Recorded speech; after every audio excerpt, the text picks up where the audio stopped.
Hello, my name is Monica Ewing, and this is part 2 of our bulletin board assignment for our class.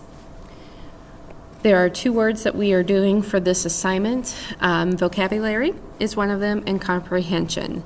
2 of my least favorite ones when I was growing up to master, but these 2 were kind of fun to investigate and kind of find a fun way to make a connection for kids, knowing that these were 2 of my least favorite ones. So the first one is vocabulary. Vocabulary is the knowledge of words and meanings of what they are reading, okay? This is a reading component that we as adults have not mastered yet, because this expands throughout our lifetime. So as they are expanding throughout the years, they are going to be growing their vocabulary words. For example, let's think of a newborn baby, and from the time that they're 1, their vocab words that they have learned in 1 year.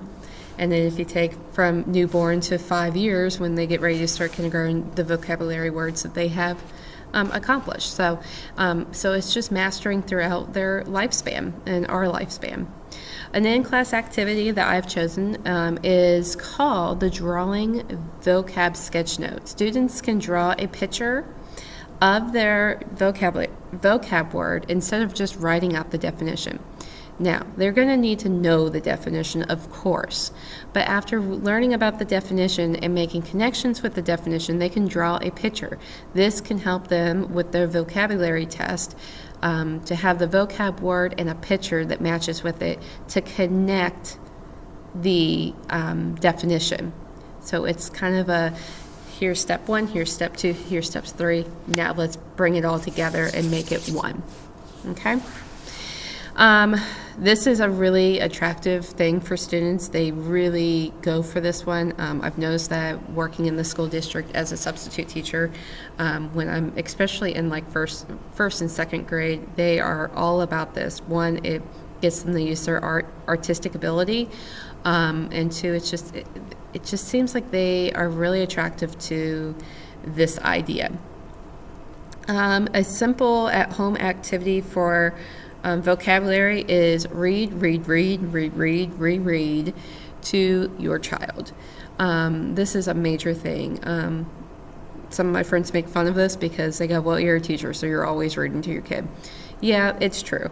But I have read to my son since he was born. When I went back to work after having him, my babysitter started reading to him more than I did, just because I was just such a busy new mom that to sit down and just read to him was hard. But she started from the day she started babysitting him, and we read every night.